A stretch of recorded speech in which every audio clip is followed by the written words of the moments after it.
I love this question. Are there spell books in the Wheel of Time? Because I've been wondering about this myself for years. How do they notate or record the weaves of the one power that they're using, if at all? And throw your thoughts in the comments on this one, because we don't really know for sure from the text. People primarily learn how to channel either on pure instinct or by watching someone else do it. I think our best evidence that there might be some description of weaves in some books somewhere is Moain. She spends like a year basically off the page doing research, looking through a bunch of old books, and then the next time she meets one of the Forsaken, she's able to use balefire on him, which is forbidden knowledge in the White Tower. She did not learn that from another Aes Sedai. But there's also an entire Aja dedicated to the preservation of knowledge. I refuse to believe that the Browns haven't at least tried to write their weaves down.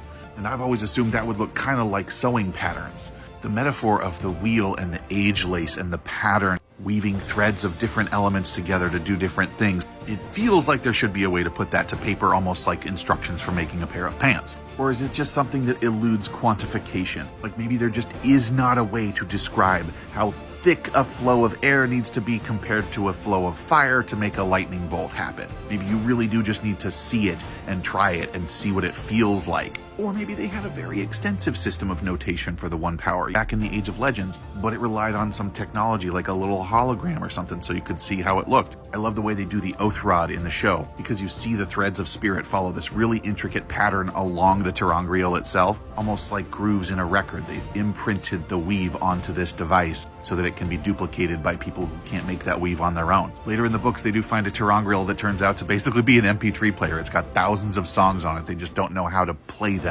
And maybe that's the way that they recorded weaves back then. But since so many of these ter'angreal have turned out to be very dangerous, they basically stopped experimenting on them. So even if there is an entire library of lost weaves inside of a magic box somewhere in the White Tower, they're just never gonna find it. So yeah, I'm actually not sure if there are spell books in the Wheel of Time, but if there aren't, they should get on that because they would come in really handy.